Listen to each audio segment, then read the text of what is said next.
Hello बेटा, मालास maths classes में आप बच्चों का स्वागत है। तो बेटा आज हम पेज 94 के फिगर इट आउट क्या फर्स्ट सम का सेकंड पार्ट कर रहे हैं बेटा। Find all the other angles inside the following rectangle. तो हमें क्या है, बाकी सब जो हैं एंगल्स निकालने हैं। हमें ये एक रेक्टेंगल दिया हुआ है। हमें पता है कि जो रेक्टेंगल के जो डायगोनल्स हैं वो आपस में एक दूसरे को जो है बाइसेक्ट करते हैं, मतलब इक्वल पार्ट्स में डिवाइड करते हैं। ठीक है बेटा, और हमें एक एंगल दिया हुआ है हमारा 110। तो बेटा हम क्या करेंगे, देखो हमें ये पता है हमारा Q, इसको हम O नाम दे देते हैं। ठीक है बेटा, हमें पता है QOR, एंगल QOR जो है बेटा वो मेरे पास 110 डिग्री है। ये हमें गिवन है बेटा। ठीक है, हमें बाकी एंगल्स निकालने हैं।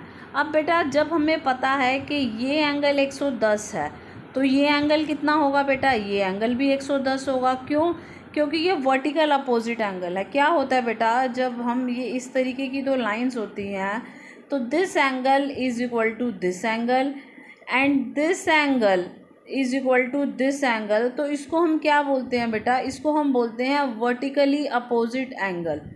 ठीक है, तो वर्टिकली अपोजिट एंगल जो है बेटा वो आपस में इक्वल होते हैं, मतलब ये एंगल इस एंगल के बराबर है और ये जो एंगल है वो इस एंगल के बराबर है।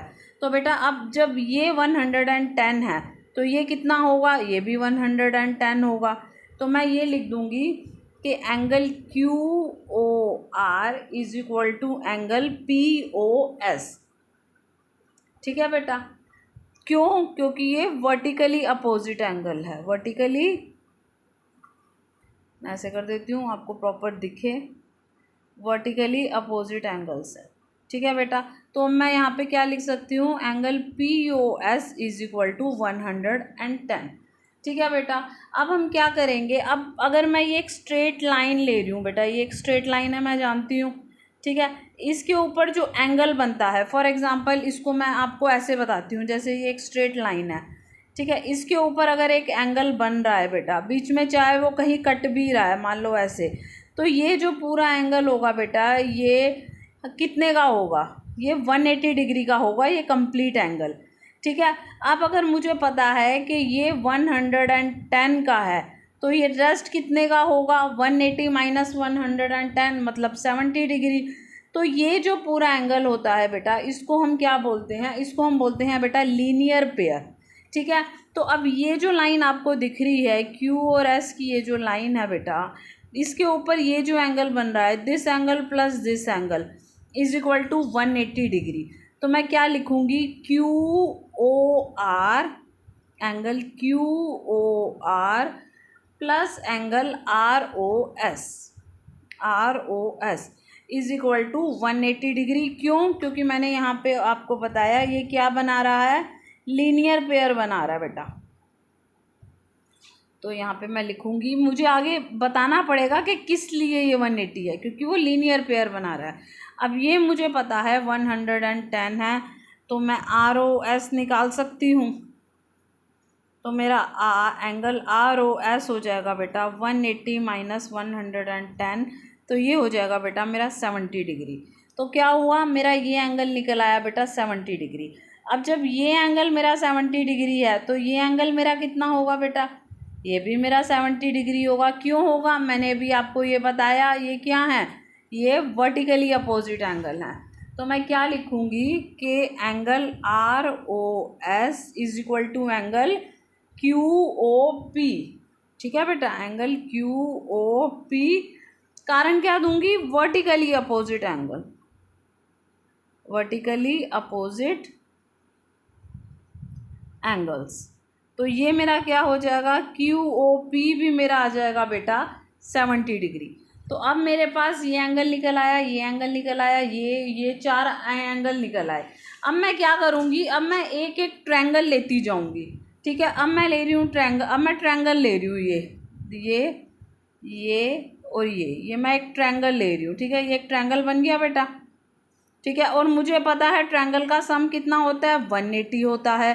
ठीक है, जिसमें एक एंगल मुझे दिया हुआ है, और मुझे बेटा ये भी पता है कि जब दो साइड इक्वल होती हैं आपस में, this side equal to this side, तो ये जो दो एंगल्स होते हैं बेटा ये भी आपस में इक्वल होते हैं। तो अब मैं सबसे पहले लिखूंगी इन ट्रायंगल POS। ओके बेटा, तो यहाँ पे मैंने लिखा इन ट्रायंगल POS। अब triangle P plus triangle O plus angle S is equal to 180 degree. क्यों? क्योंकि एंगल सम प्रॉपर्टी मैं जानती हूँ कि एक ट्रायंगल के सभी सम जो होता है वो 180 होता है, उसके सभी एंगल्स का जो सम होता है वो 180 डिग्री होता है। ठीक है, अब बेटा मैं P, जो मेरा P होगा वही मेरा S होगा, क्योंकि मुझे पता है कि अगर दो साइड इक्वल हैं मेरी, this side equal to this side, तो ये एंगल और ये एंगल भी इक्वल होगा। तो P अगर एंगल A है तो S भी एंगल A होगा, तो मैं इसको A मान लेती हूँ। P मेरा A हो गया, S भी मेरा A हो गया। एंगल O मुझे पता है 110 है, एंगल O हमारा 110 है, तो मैं एंगल A निकाल लूँगी। अब यहाँ पे A प्लस A 2A हो जाएगा, 180 माइनस 110 2A, तो ये मेरा हो गया 70 डिग्री हो गया, और A मेरा हो गया 35 डिग्री। ठीक है, तो ये मेरा क्या निकल आया बेटा, ये एंगल मेरा निकल आया 35 डिग्री, और ये वाला एंगल भी मेरा निकल आया 35 डिग्री। ओके बेटा, क्लियर है? तो अब जो है बेटा मैं अपने अगले उस पे जाऊंगी। अब मैं इस ट्रायंगल को लेती हूँ, दिस, ये वाला ट्रायंगल लेती हूँ इसके ऊपर का। तो ये मेरा ट्रायंगल क्या है, triangle QOR। In triangle QOR। अब इन ट्रायंगल Q और R में क्या है बेटा, हमें पता है ये साइड इस साइड के इक्वल है, जो हमें यहाँ पे दिया हुआ है। ठीक है, ये साइड इस साइड के इक्वल है, तो इसका मतलब ये एंगल इस एंगल के इक्वल होगा। ठीक है, तो अब इसको मैं B मान लेती हूँ बेटा। तो अब मैं लिखूँगी angle Q plus angle O plus angle R। तो angle Q plus angle O plus angle R is equal to 180 degree. क्यों? एंगल सम प्रॉपर्टी, एक ट्रायंगल के सभी जो एंगल्स हैं उनका जो सम होता है बेटा वो 180 होता है। ठीक है, अब ये मुझे पता है ये साइड और ये साइड इक्वल है, तो ये एंगल और ये एंगल भी इक्वल होगा, इसलिए इसको मैंने B मान लिया। तो अब मेरे पास क्या है, O मेरे पास 110 है, और Q मेरे पास B, और R भी मेरे पास B आ गया, तो ये 2B हो गया। तो B मेरे पास आ गया 70/2, तो B मेरे पास आ गया 35 डिग्री। तो ठीक है बेटा, मेरे पास एंगल B जो है बेटा ये भी 35 डिग्री आ गए। ठीक है बेटा, अब आप इसी तरीके से ऐसे कर सकते हो बेटा कि आप ये वाला ट्रायंगल ले लो फिर निकालो, ये वाला ट्रायंगल ले लो फिर निकालो, या इसको करने का एक और तरीका है बेटा। जैसे मैंने पहला सम कराया, तो अब मैं आपको दूसरा सम थोड़ा डिफरेंट तरीके से कराती हूँ, कि हो सकता है स्कूल में टीचर आपकी दूसरे तरीके से कराए। तो बेटा अगर मैं पूरा एंगल Q लेती हूँ फॉर एग्ज़ाम्पल, तो मैं जानती हूँ कि एक जो रेक्टेंगल होते हैं बेटा उसके सारे एंगल 90 डिग्री के होते हैं। ठीक है ना बेटा, अगर मुझे इसका हाफ एंगल पता है, ये मुझे पता है 35, तो मैं ये पता लगा लूँगी कितना होगा, क्योंकि पूरा जो है वो 90 डिग्री होता है। तो बेटा इसको मैं ऐसे भी कर सकती हूँ कि अगर मैं लेती हूँ एंगल Q, पूरा मैंने एंगल Q लिया, तो एंगल Q क्या है बेटा मेरा, एंगल B, या आप ऐसे लिख सकते हो एंगल RQO, एंगल RQO, ये हो गया मेरा RQO plus OQP, plus OQP। ठीक है बेटा, देखो मैंने क्या किया, एंगल Q पूरा ले लिया। एंगल Q मेरा क्या बना, एंगल RQO, एंगल RQO आएगा बेटा यहाँ। ठीक है, angle RQO plus angle OQP। ठीक है बेटा, अब मुझे पता है RQO जो है मेरा 35 डिग्री है, और मुझे ये भी पता है कि जो पूरा एंगल क्यू है बेटा ये मेरा 90 डिग्री है, ये मैं जानती हूँ। मुझे रेक्टेंगल की प्रॉपर्टी पता है कि रेक्टेंगल के जो सारे जो एंगल्स होते हैं वो 90 डिग्री होते हैं। तो मैं यहाँ पे 90 लिख दूँगी। तो यहाँ पे ओ क्यू पी, तो ये जब इधर आ जाएगा बेटा तो 90 माइनस 35 ओ क्यू पी, तो ये मेरा हो जाएगा 5, यहाँ पे आ जाएगा 8 3 4 5 6 7 8, ये हो जाएगा बेटा 55 डिग्री। ठीक है बेटा, तो ओ क्यू पी मुझे मिल गया, ओ क्यू पी मुझे मिल गया, कितना मिल गया बेटा मेरे को मिल गया 55 डिग्री। ठीक है बेटा, उसी तरीके से आप इसको निकाल सकते हो। अगर आपने एंगल पी निकाला, एंगल पी पूरा 90 डिग्री है, जब ये 35 है तो ये कितना होगा, माइनस करोगे ना 90 माइनस 35 तो ये भी 55 हो जाएगा। इसको मैं करके बताती हूँ।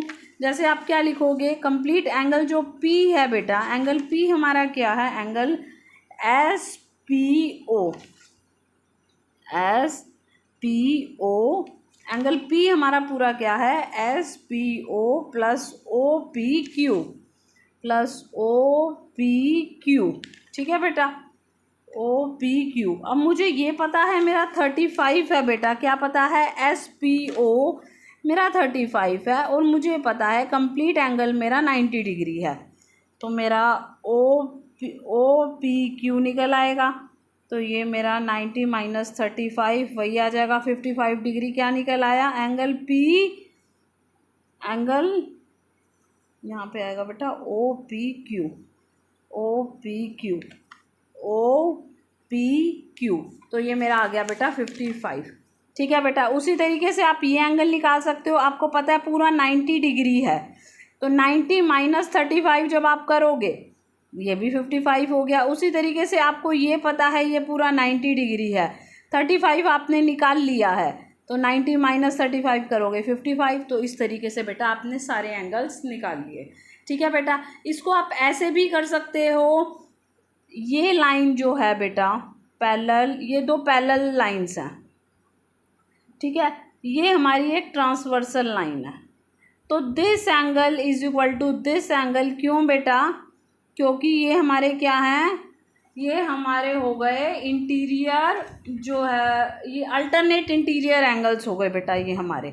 ठीक है, तो this angle is equal to this angle, और अगर ये पैरेलल लाइन है और ये पैरेलल लाइन है और ये मेरी ट्रांसवर्सल है बेटा, तो मेरा क्या होगा, this angle is equal to this angle. क्यों, अल्टरनेट इंटीरियर एंगल्स। बेटा ये मैं आपको यहाँ बताती हूँ, अगर ये मेरे दो पैरेलल लाइंस हैं और ये मेरी एक ट्रांसवर्सल है, तो this angle is equal to this angle, that is alternate interior angle. इसको आप बेटा ऐसे भी निकाल सकते हो। तो इस सम को करने के बेटा कई तरीके हैं, आपको जो अच्छे से समझ आए आप उस तरीके से कर सकते हो। बट ये है कि आपकी वैल्यूज़ यही आनी चाहिए जो वैल्यूज़ मेरी आई हैं। ओके बेटा, आई थिंक आपको ये सम समझ आया है। अगर आपको ये सम समझ आया है तो आप इस वीडियो को लाइक कीजिए, चैनल को सब्सक्राइब कीजिए। थैंक यू बेटा।